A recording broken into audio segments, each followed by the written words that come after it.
Hello, Rachelle. Hi, Miriam. How are you doing? Good, Baruch Hashem. Even though it's the 17th of Tammuz, which is not a simple day. Yeah, it's a Tu B'Av, Tu B'Shvat, No, Tisha B'Av. Yud Zayin B'Tammuz. Yud Okay. Zayin B'Tammuz, the Um, 17th of Tammuz. okay. So we're 3 weeks before Tisha B'Av. And it's a sad day. You know, the Jews are kind of like remembering the golden calf incident that happened, and we are beginning to mourn the destruction of the temples. And The I think sin of the spies, which is yeah, really on Tisha B'Av, but we start to mourn all those things today. yeah. The destruction of Jerusalem. And we're all, we were talking about how we're already sad about the situation that's happening here in Israel, and really, do we want to like make ourselves even sadder now, or maybe we should like cut ourselves a break? I guess we really weren't like addressing the actual issue. Can we even be sadder than we are in the last year that has been so horrible and still hasn't ended? We still have our captives in Gaza, and we don't even see when the end is going to be. Our soldiers are already completely tired and worn out. We are worn out from So hot out. yeah, we're worn out from volunteering. They're worn out from fighting. Um, Everybody's worn out with the economics going down. Yeah. Everybody's worn out from not seeing their soldiers for many months. I just met another person in his 60s today who was for 8 months straight in Miluim and reserves. He just got out of the army a few weeks ago. And even that because he got injured, actually, in his 60s. Wow. Like he, according to the law, was able to set himself free 20 years ago. Wow. And there are so many like that. We actually have a 95-year-old soldier. Yeah. Who probably doesn't do much, but he said, I'm in the reserves. I'm not going anywhere. I'm here. So he's actually, working more in Hasbara and motivating the young, and but they found a job for him, and but the motivation that people have is just unbelievable. The inner power that we have is just unbelievable. Our nation has really grown. We have really matured tremendously in this last year. And it's like they say, if it doesn't conquer you, it will build you, right? So this is what happened. And if we say on Friday night that we're a stubborn nation, yes, we are a stubborn nation. We still have a million things to learn and grow with, but we have also matured tremendously. We have shown unbelievable inner power, and people are giving their last shekel to feed the soldiers, or buy another fan or another generator for the soldiers, or another bulletproof vest for the soldiers, or just really, like, even people like who have nothing are just really giving their last shekels to do something for the nation, something for the soldiers. And so many reserve soldiers in reserve who are losing their business but are not willing to go back and save their own lives because there aren't enough soldiers, and they know that they're needed. So they're staying there, saving our nation, saving our country, guarding us, disregarding their own personal needs, their marital needs, their materialistic needs. So I kind of like a little bit drafted away from what you started with, but if the first and second holy temple were destroyed for a lot of corruption and and mutual hatred or lack of love, and we see those two in our corruption and murder and sexual misbehavior, etc., and lack of love. And all those we also see in our generation. All those. And even Avodah Zarah we see in our generation. We still see everything in our generation. Everything. Even though the Talmud says that Avodah Zarah is gone from the world. But we see new Avodah Zarah in our world. Different kinds. Different kinds. Whether, first of all, addictions, I must say, are Avodah Zarah. Psychiatric meds, I want to say, a lot of people are not going to like it. But we have the ability to conquer our inner world, to empower ourselves, to conquer our thoughts, to conquer our mind. Look, our feeling today, we know, comes from from our attitude, from the way we observe life, from the way we look at life, from the pictures and the words that I choose to put in my mind. My mind says yes to whatever I tell to it. So if I tell to it, hey, there's a scary situation there, Hezbollah are going to shoot us any moment. So I'm going to feel already crappy and weakened by something that hasn't happened yet. And may never happen. And may never happen, exactly. May never happen. Right. Actually, more likely not to happen, because if you analyze it strategically, politically, with, Nasrallah's politics and all that, that's the good news, right? He has a lot of motivators not to attack Israel. So, but regardless of politics and, political analysis, just on an emotional level, we are feeling awful just from what we tell our mind that the situation might be, or what we tell our mind that the situation is. So, and we can tell our mind something else and feel good. And that is faith. That is faith. Faith is, I don't believe that I'm being controlled by my hormones or by Nasrallah or by the circumstances in my life. That it says everything is in God's hands. Akol bidei shamayim chutz mirat shamayim. Everything is in God's hands except for the awe of God. But the awe of God, yirat shamayim, can also be read as le'iyat shamayim, which is seeing the sky, seeing the infinite, seeing the beyond, seeing what I'm not seeing. And then when I choose to see what I'm not seeing, which is seeing the hidden, seeing that life is good, even if right now it seems like it isn't, but I see that around the corner there is good. I see the hope around the corner. I see the miracles before they even happened. Like King David says, "Va'ani b'chazdecha batachti, agel libi b'yishuatecha." In my trust, or thanks to my trust, my heart is rejoicing just from my prayer even before it was answered. That's the level we want to attain. Of faith. Of faith. It's not about believing, there was a lot of people there watching us who maybe don't believe in God. I mean, I talk to a lot of people. It's really hard for people to believe that there's a master of the world who's running the world. And actually there were a lot of masters over the years, holy masters over the years, who said in different ways, that they struggled with faith. They struggled to believe that there is a master of the world that is really running the world. Yeah.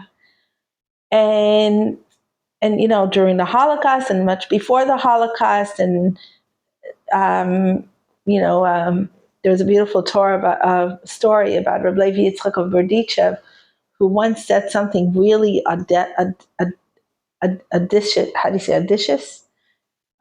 Like he was really chutzpahdik with God. Oh, audacious? Audacious, yeah. He came with a list of all the tragedies that the Jewish people had in that year in Ukraine. Wow. And he said, God, if you forgive us, we'll forgive you on Yom Kippur. He opened the ark on Yom Kippur and he said in front of the ark, if you forgive us, we'll forgive you. Wow. Yeah. A partnership. A partnership. So I think it's a very it puts, if Rabbi Yitzchak of Berditchev, the Holy of Holiest, could say something like that, I don't think that it's like, oh, he could say that, but I can't.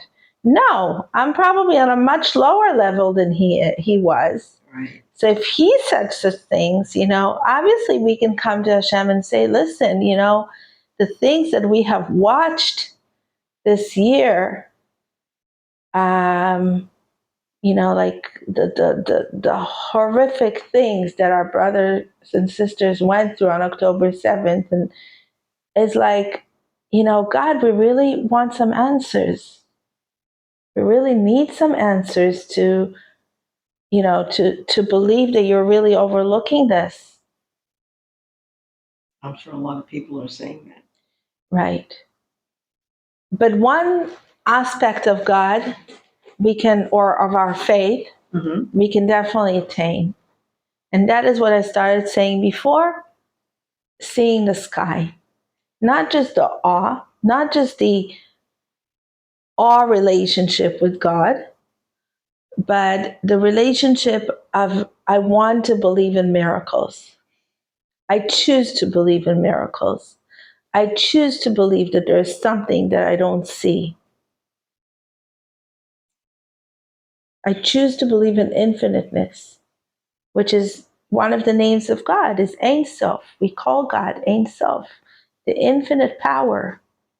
What is the infinite power? There's always something around the corner that will make me understand life on a deeper level. There's always something around the corner that will revive me. There's always something around the corner that will give me strength or save me from a situation. You've had enough of those situations in your life. Plenty. I'm not talking from an easy life. I'm talking from a very difficult life. Oh, I know. From the first day I was born.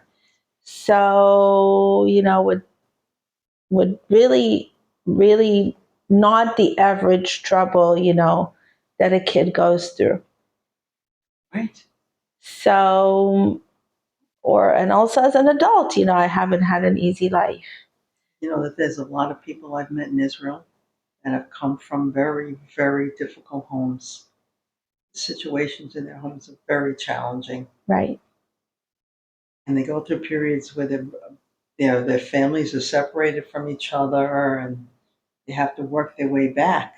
Right. For whatever reason, Right. but it's challenging. And it gets even harder when you grew up in a so-called godly or spiritual or religious environment, and that environment betrayed your trust in people, in humanity, in kindness, and in That's another layer. in grace. Yeah.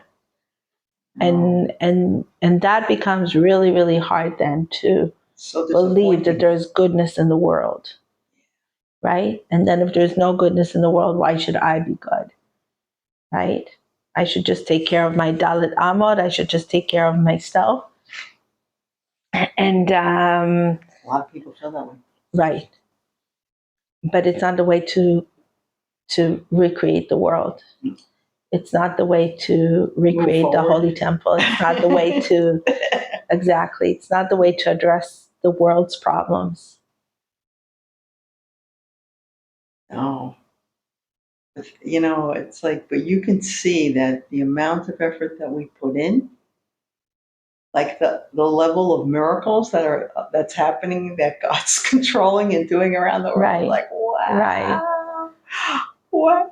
That night that Iran was shooting us, it was beyond any statistics. Looking at Donald Trump have like a little cut on the top of his ear. Right. It's like so. Well, you know what? Like even that, I could, debate with all kinds of whatever. Oh, right. It's all God. Yeah, but let's even say that you could debate that with, it was fake, it was not fake, it was whatever, I don't know, whatever people might say, right? Yeah. But we saw those missiles, hundreds of them. 330 of them. I know. And they never not came. one I know. hit us. I know.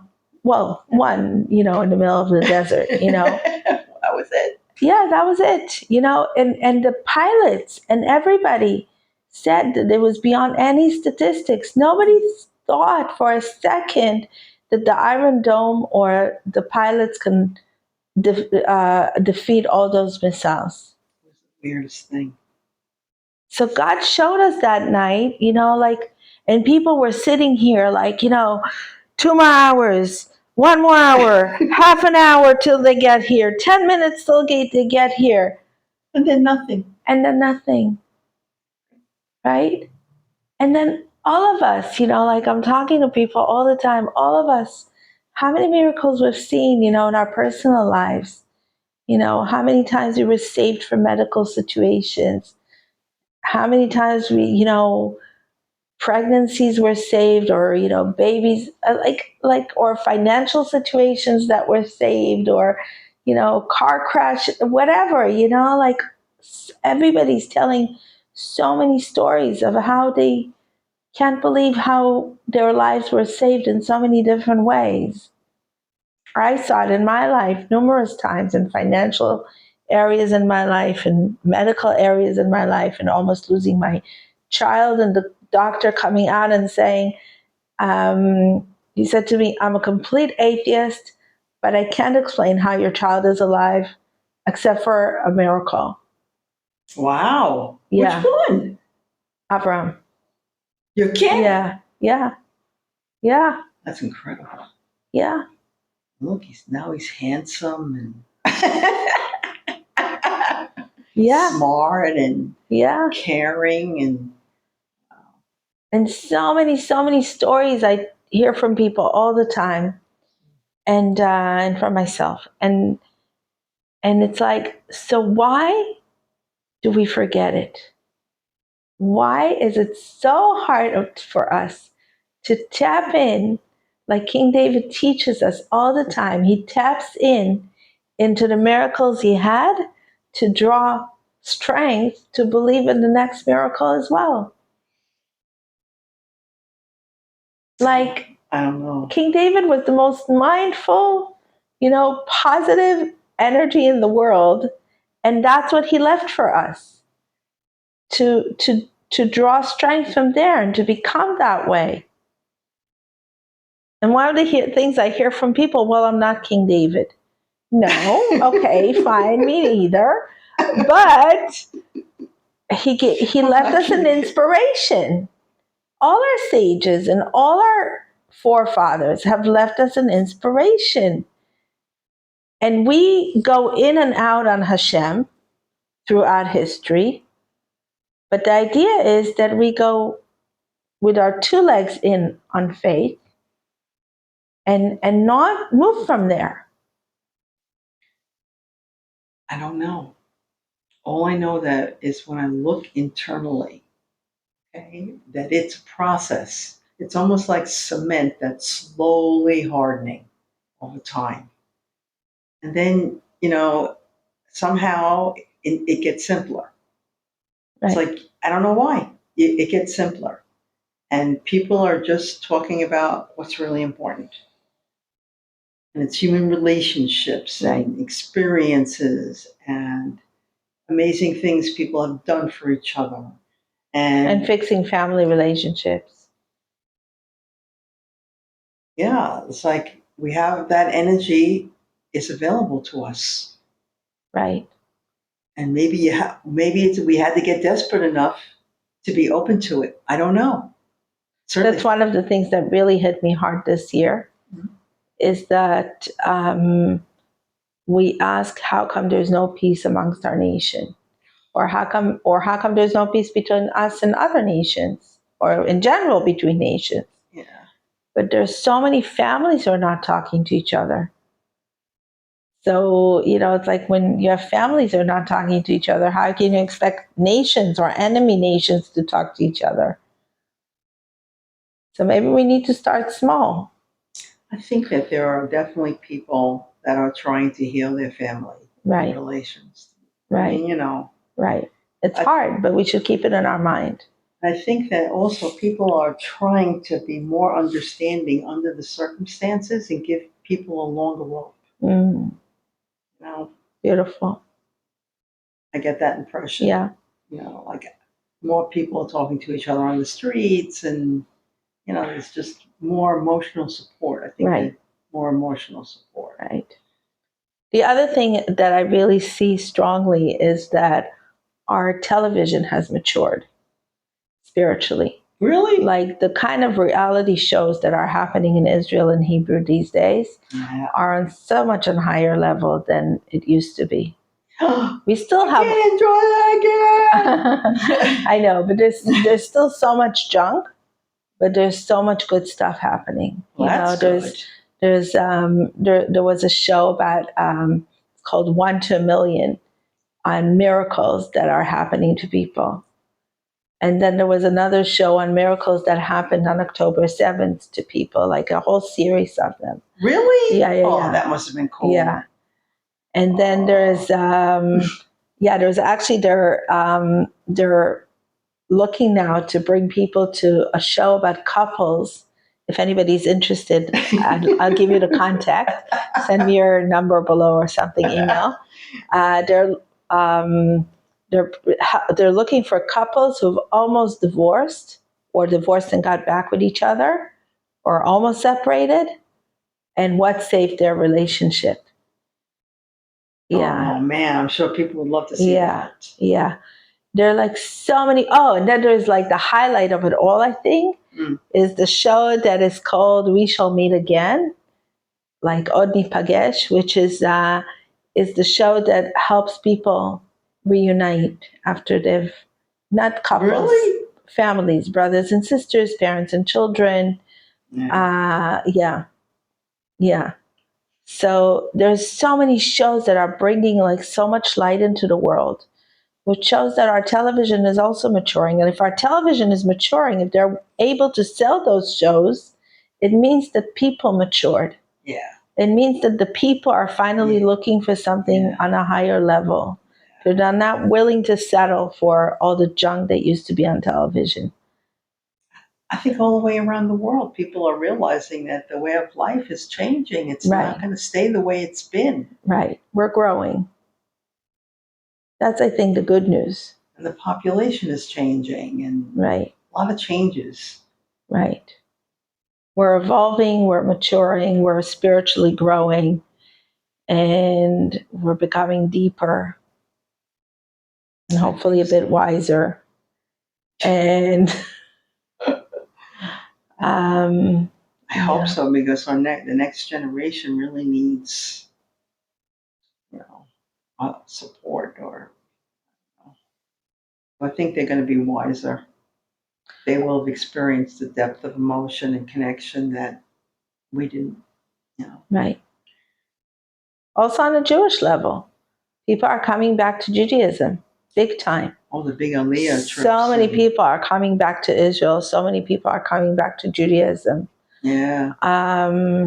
So many people are saying, and you hear it a lot also from celebs nowadays, that they say if they wanted to kill us because we're Jewish, we may as well be really Jewish and not just be born Jewish, but act Jewish. Yeah. Yeah. And so, like, so many people start to keep Shabbos. So many chefs made their restaurants into kosher. There are people who are cooking for the soldiers. Restaurants that. Yeah, they first koshered their kitchens because they said we want to be able to feed all the soldiers. Yeah. But then later, some came on board and also said, you know what? This is a Jewish land. We want our restaurants to be kosher, even if we literally cooking for the soldiers. Right. The burger place that's near Blueberry, they're closed one day a week so that they can make hamburgers for the soldiers. Wow, unbelievable. I went in there to eat, and that's what the guy told me. I was like, wow. Oh, I stood there like that for a couple of minutes going, oh. And it made the owner so happy, just to see it. But that's only a better reason, to give him more parnas on the rest of the Yeah, we days. have to go back there. Right. We have to eat there. Right. Right. Oh, Yeah. That's amazing. That's amazing. You go into the restaurants, you go into Rothschilds and they're giving Torah classes.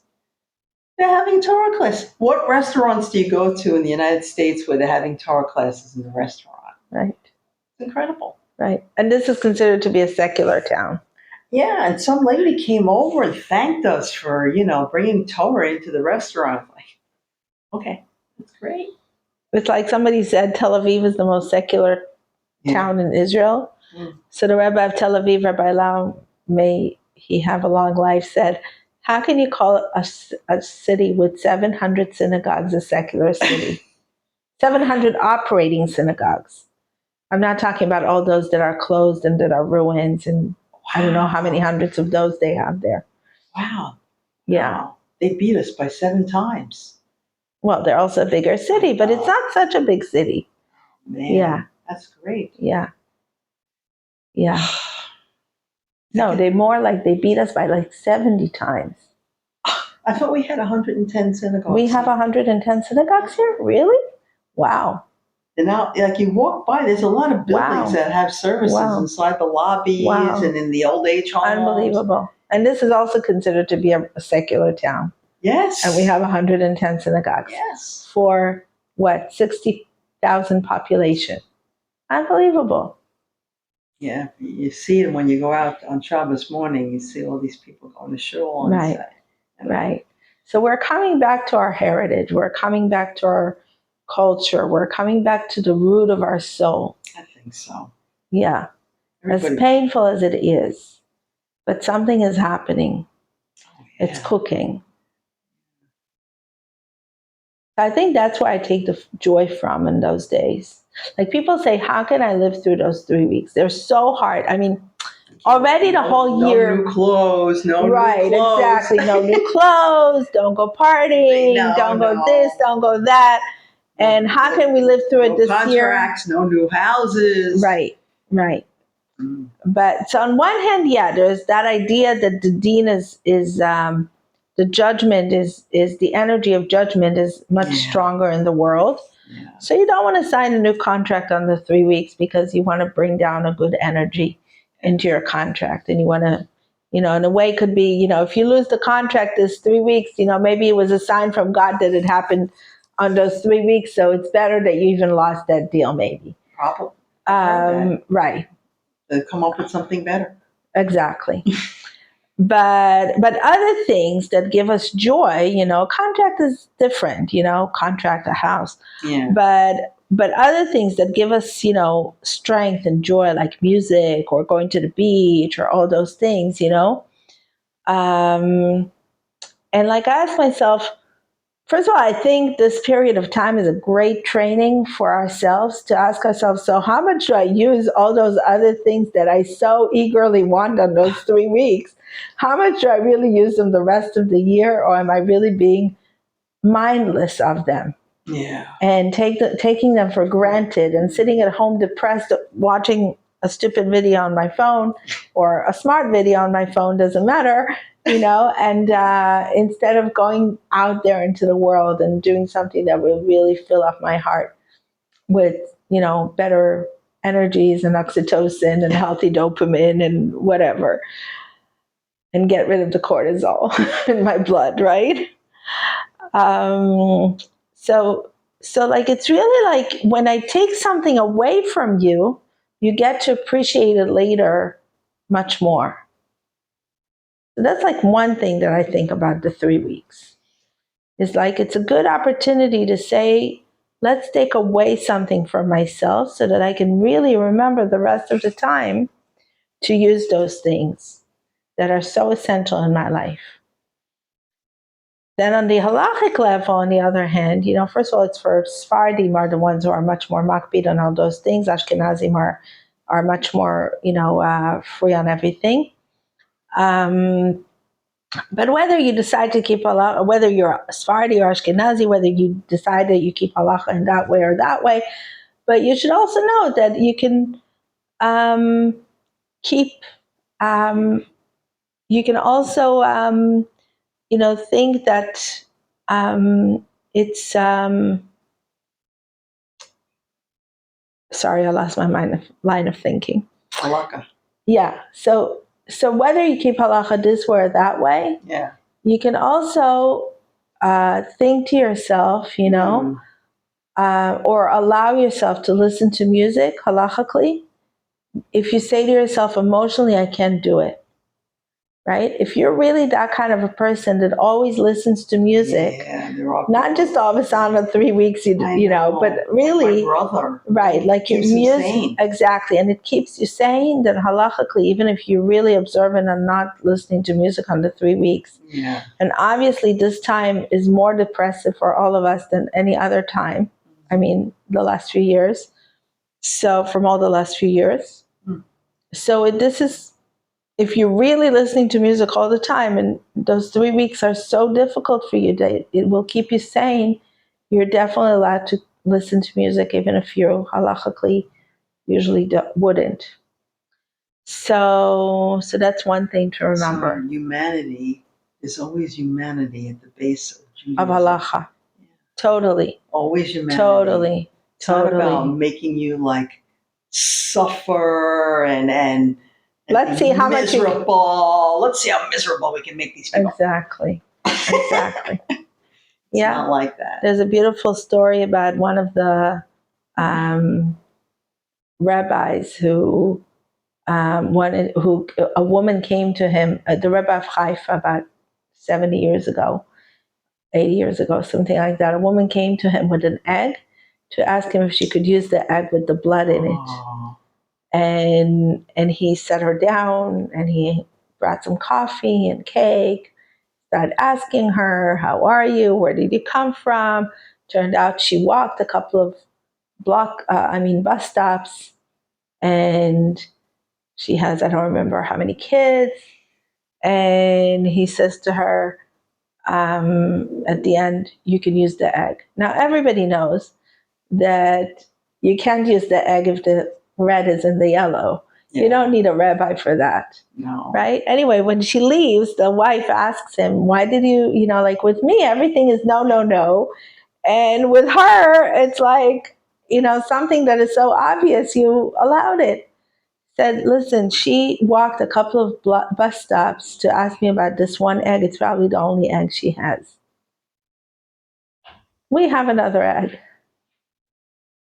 Yeah. So, and there's so many stories like that. There's a story about Rabbi Auerbach, also from our generation, who said, a couple came to him with a complicated question. I think he was a Cohen and she was, I don't remember what the story was there exactly. She was divorced or not, but anyway, or a convert. I don't remember exactly what the story was.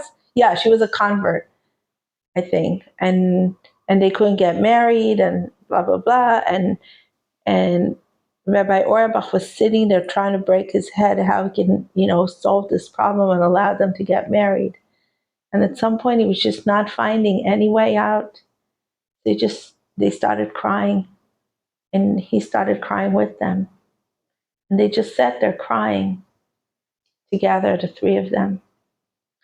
And then out of nowhere, somebody comes in with new information about her heritage. Turns out that she had Jewish history proven, so then now they can get married. That's good news. But it's like what you reminded me of these stories because of the humanity in, like the real wise Talmidei Chachamim, the real holy masters that we have had. For them it's not just black and white. The emotions are playing a great role in the whole story of finding the truth of halacha. I have my own experience with Alex. He couldn't retain any of the information that we were giving him for his conversion. And I was really concerned that, it wouldn't happen.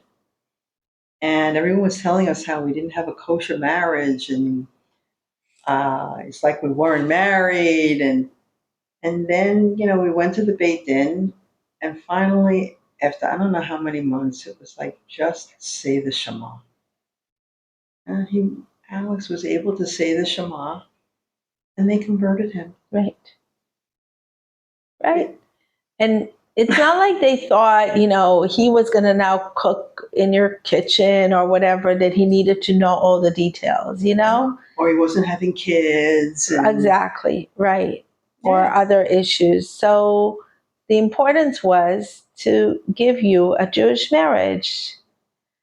And so when I tell people that story, they're like, that's all you had to know? right. I said, yeah, but if you've had a thorough background, you can appreciate everything on a different level. Right. He's not able to appreciate these things, but he's a Jew. He went through his own pain and experience to become a Jew.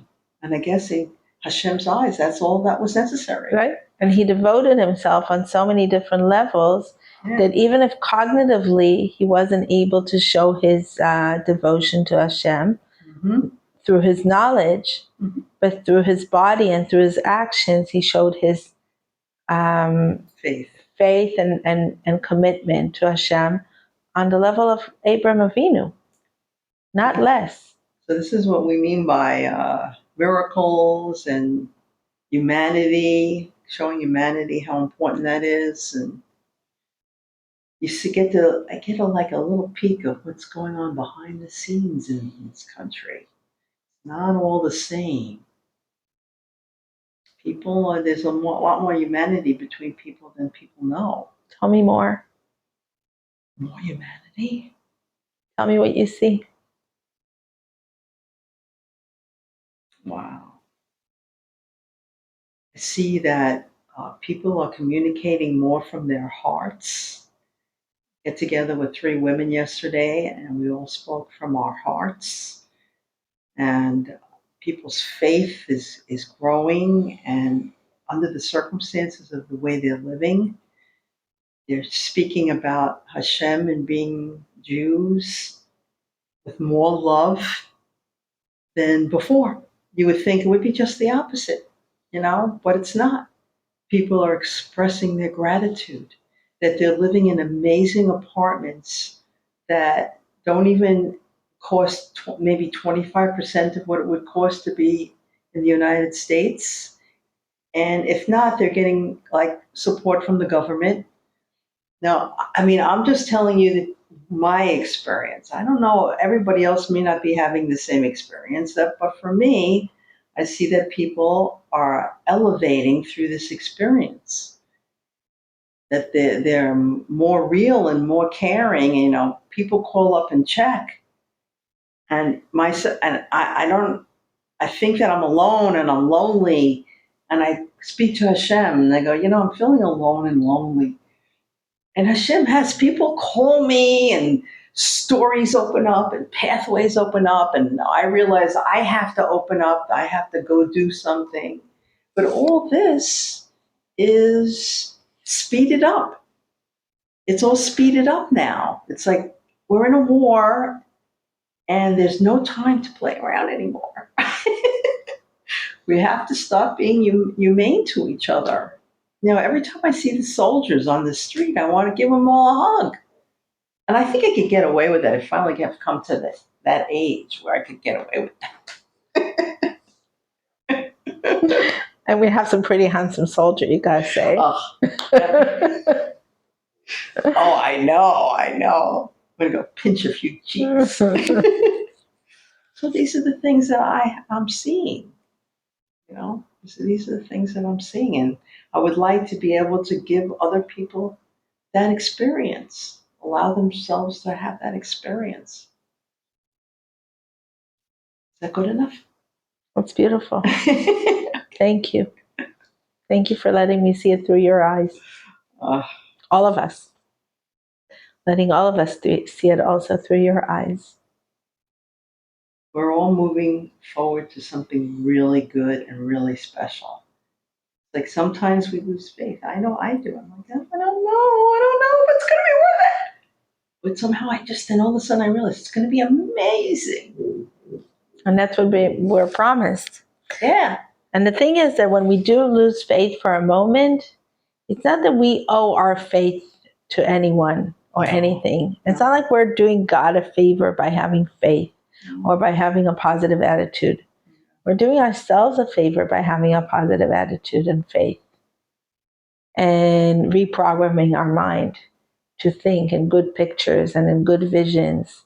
What do we say? We say, "V'techazena enenu b'shuvcha leTzion." May we see your coming back to Zion. But the word v'techazena comes from the word vision. Let us envision your coming back to Zion. We need to have good visions. We need to envision good, to forecast good. When we forecast good, when we envision good, and the world is waiting for us to show them things with our prophetic eyes. Not just to show them, life is so bad here, life is so hard here. Life is wonderful here. People think that we're being bombed here 24/7. We'll say it on every video. We're having a great life here. Yeah, sometimes we have a few bombs, but Now, this is not the same everywhere in the entire country. right. It's only Nahariya. It's not even only Nahariya. It's even northern of Nahariya. Netanya. No, Netanya's quiet. Yeah, that's what I mean. Yeah. The whole country is quiet. Only a bit of north of Nahariya, the last couple of miles before Lebanon and before the Syria, people are suffering from, more fires and bombs, and Tzfat is suffering a lot. There are a few places that are suffering a lot. But most of the country is having, more or less a great normal life, being a little bit afraid of what's going to happen. But all in all, we're having an amazing life here. And so if it's so good already, I mean, it's so far from being the best, but it's already so good. But we need to envision more. But you see, that's the other thing. We don't only need to envision a good materialistic life. We need to envision a good spiritual world. That's what the world is waiting for us to. That is the message that the world is waiting for us to bring to the world. We're the sons of Hashem. We're a holy nation. We're supposed to act like the mother and father of the world, who are seeing good, who are doing good, who are optimistic. Parents don't tell their children, life is going to be so horrible, we're all going to die here, right? But you know something that I realized just having been in the States for 2.5 months? You have to be able to, there are people that are suffering financially, whatever. Of course. What we're learning is how to change to the circumstances, how to change. Like everything in Israel happens at a faster pace. Right. So we have to put on our track shoes and transform. Things are changing, businesses are changing. Right. Because you have people are reinventing themselves all the time. And so that we're teaching the world that too. I mean, there are parts of the United States where that's reality. Probably like in the high-tech industry, it's like that. Right. Competition's really fierce, so everybody it's for everybody. It's for the whole world. Yeah. But we're doing it in harder circumstances. In Florida, where people are living in close communities, the pace of change is just not the same. Right. It isn't the same. So we're at the frontier of teaching people how to change as well. Right. Yeah, very much. But we also need to not forget that we're the spiritual teachers of the world. Yeah. And we're not living here for the materialistic well-being. That is the tool to bring light into the world. Yeah. Right? We say to Hashem, why do we make a blessing before and after the meal? We say, Hashem, let me eat this food so that I will have strength to serve you and do more good in the world. Right? So then, do I do more good in the world after I've eaten the meal that God has provided me? You know, how much am I giving back to God in relation to how much He's giving me?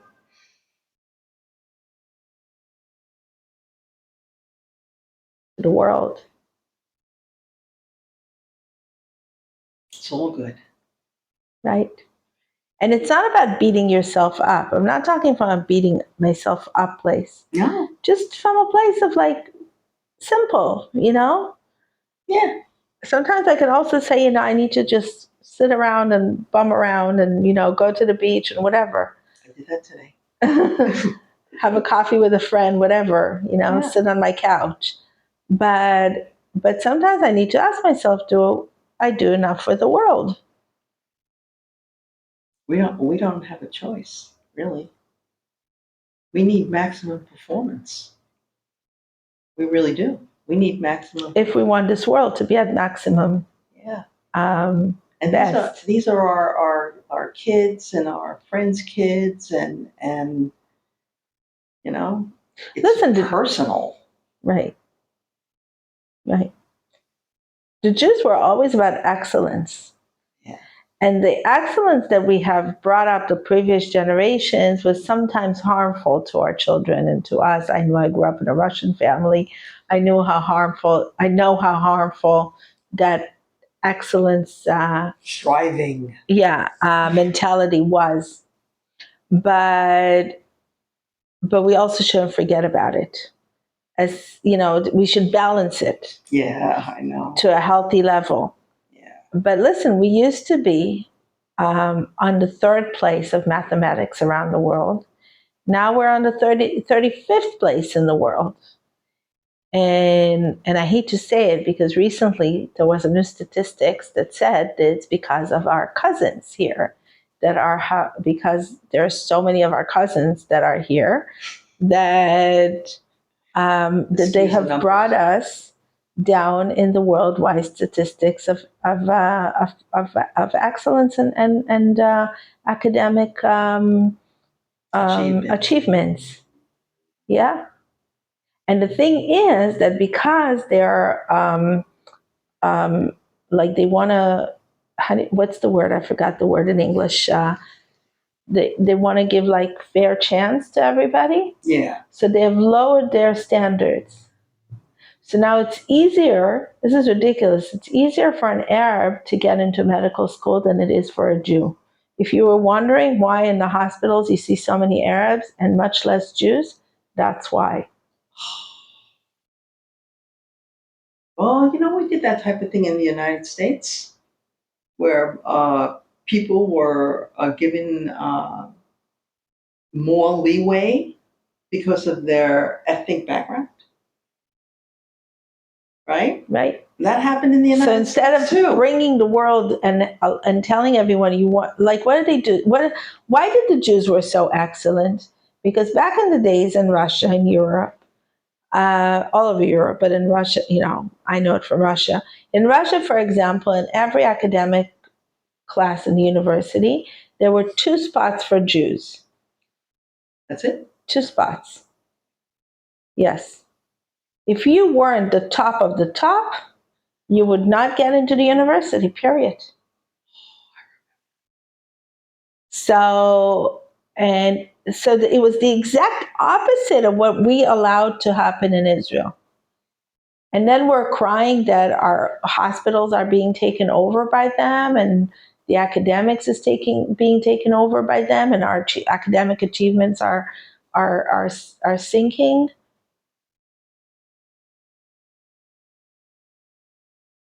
We can't get political. Yeah, but we need to, you know, like, but excellence is not political. Excellence is quite spiritual too, because excellence is a human um, um, trade that is needed for the world. I know. It's a value. Yeah, definitely. And if we don't stand up to it, we're going to see the world going down with all the minorities. Instead of pushing them up, we're having them come down. or we're having us go down with them. It's kind of weird though. It's like, why isn't that lesson ever learned? You know what? It doesn't help it. It doesn't help anything. It's just too extreme. The other way. It's. You're right. When I was in school, I didn't get any leeway. I had to strive to get top grades in order to get anything.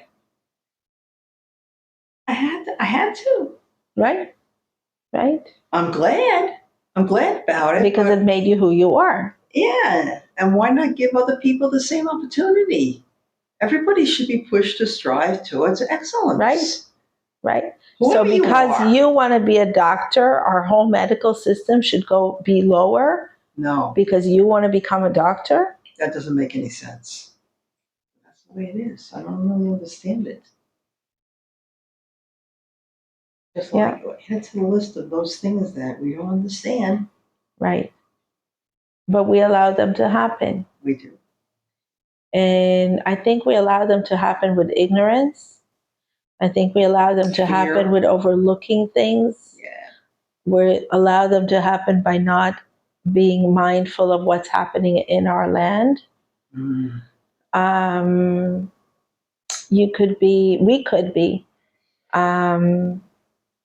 battling or trying to work towards everything that we believe in in normal manners and graceful manners. I don't know what needs to be done. Everybody can come up with their own ideas, but think about it. Think. We are the nation of thought.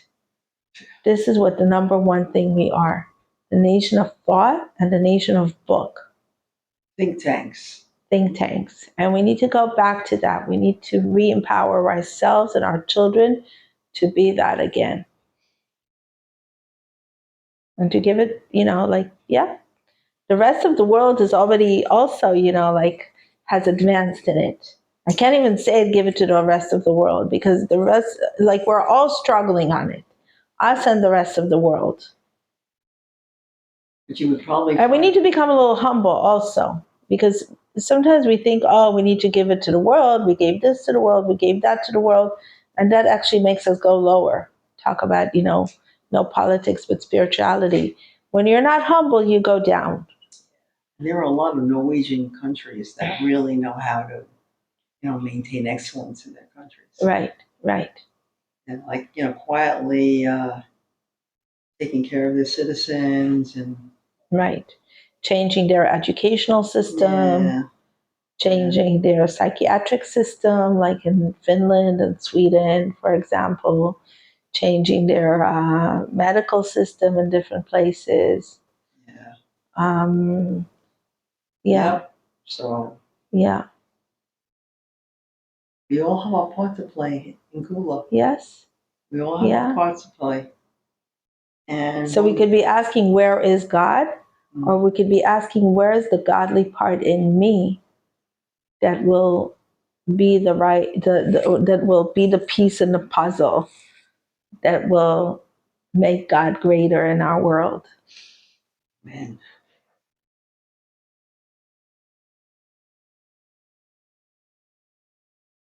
We've gone up here, we've gone down there, we've gone up there. Yeah.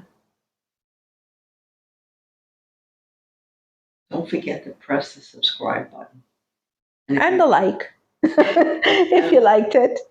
Forward to your friends and send us your comments. Yeah. And if you want to be on that television show that is to tell your story about how you saved your marital relationship, I'll put you in touch with the right people. So send me your details. And they're casting now. And tell us what you feel. Tell us what you think. Tell us how you deal with sadness and how you bring yourself up to joy, and what you're doing to make it a greater world.